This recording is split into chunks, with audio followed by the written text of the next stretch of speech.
Joe Biden and the Democrats have presided over a criminal invasion of the United States of America. We are facing the worst illegal immigration our nation has ever seen. 11 million illegal immigrants have come in, invited by the Democrats.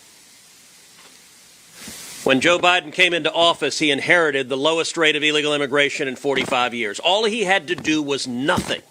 Just sit there and stare at the wall. But instead, he deliberately broke the system.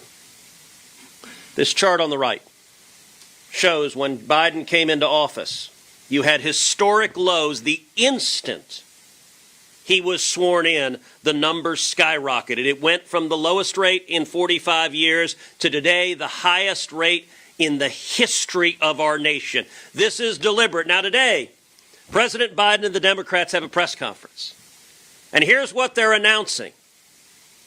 He could have stopped this every single day of his presidency. When he signs this executive order, the only question anyone should ask is, why didn't you do this in 2021? Why didn't you do this in 2022? Why didn't you do this in 2023? Why didn't you do this last month or the month before or the month before? How many dead bodies is enough? You want to understand the consequences? Take a look at the 2 police officers in New York who were shot this week by an illegal alien that Joe Biden and the Democrats released.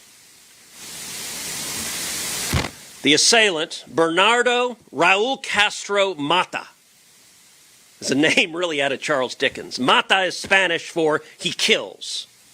His middle name is a communist murdering dictator. And what happened? He came illegally from Venezuela. He came to John and my home state of Texas. He came to Eagle Pass. We had him apprehended. And what did he do? He did what Joe Biden and the Democrats have done for 3.5 years. He let him go.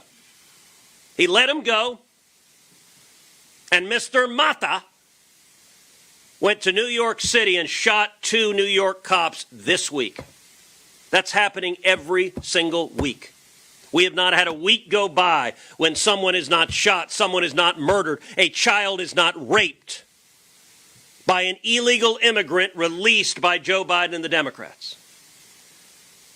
Now, understand what is going on here. This is election year politics.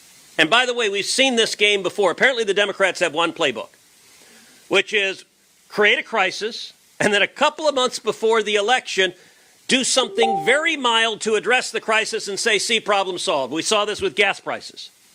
Right before the last election, gas prices had doubled. People were hurting. And what did he do? Right before the election, he releases oil from the Strategic Petroleum Reserve. Gas prices fell a little bit.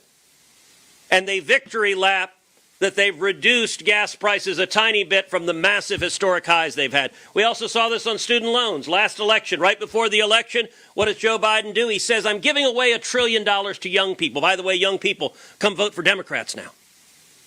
Now, he knew he was lying to them. He knew what he was doing was illegal. He knew the Supreme Court would strike it down, and of course it did. This is the same game. What they are announcing is they're going to issue an executive order that normalizes illegal immigration at 4,000 people a day. 4,000 people a day is 1.5 million a year.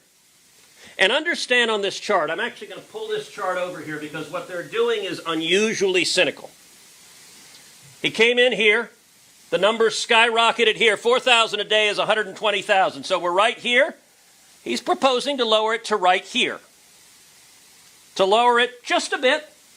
And then to play the same game he played on gas prices, say, look at the great victory. And by the way, if God forbid Joe Biden is reelected, the number will go from 120 back up to here because this is what they want. The Democrats want that criminal invasion. And the police officers being shot, the young women being murdered, the children being raped, they're unwilling to stand up and protect them. It's immoral, it's wrong, and what the White House is doing today is they're just playing a political game.